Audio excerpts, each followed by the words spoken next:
একটা ব্লুটুথ কিনছে 1800 টাকা দেয়া। এটা 2 দিন পর আমার তামসাটা দেয় নষ্ট হয়ে শরীরটার মধ্যে উঠে রাখ।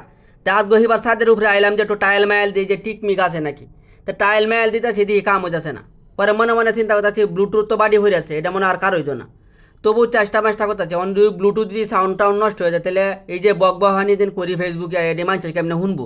পরে টাইল মাইল দিয়ে চিন্তা করলাম যে কাম হইতেছে না, কাম করি যা ইগা তানার সামনে তারাবাইয়ের মেকানিক দোকান আছে মোবাইলের, মোবাইল টোবাইল ঠিক করে তারাবাই বালা একজন মেস্তরি। পরে দোকানটা একটু টেওয়া যাইতেছে সাইকেল মাইকেল লিয়ে তারাবাইয়ের দোকান।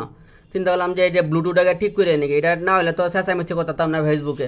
পরে তারাবাই দোকানের সামনে আইলাম, আয়া বললাম তারাবাই কেমন আছেন, তারাবাই দিয়ে কাম করতেছে। পরে বললাম ভাই ব্লুটুথটা নষ্ট হয়েছে 1800 টাকা দাম, দিন কালো বালা না নাইলে একটা নতুন কিনে আনলাম, একটু টিকমিক করে দিন। পরে কোথায় হারুন বউ টিকমিক করে দিতেছি। পরে বললাম টিকমিক করে দিছে, আমি টাইল মাইল দিতেছি। তা টাইল মাইল দেওয়ার দেখলাম যে না ঠিক হয়েছে, তারা ভাই দিহি উস্তাদের উস্তাদ। পরে তারা ভাই কয়েকটা টিয়া দিলাম যে ভাই রাখবেন, কোথায় যাও হারুন এটা যাও। আমি বললাম আচ্ছা তাইলে ভাই টিয়া দুর্নীতি না আটটা মিলাই। পরে মোবাইল টোবাইল ঠিক করে চিন্তা করলাম তাড়াতাড়ি দোনা যায় গ্যাস আটা বানিয়ে লাগবো, কাপ টাপ ফরাই তুইছি। পরে সাইকেল মাইকেল লিয়ে যাইতাছি যে দোকান আগে চাটা বানাই গিয়ে কাস্টমারের দুইজনে কল দিয়েছে হারুন কই তুমি, আমি কইছি তানার সামনে আসলাম তারা ভাইয়ের দোকানে আইতাছি। পরে দোকানে আয়ার চা বানানো শুরু করলাম।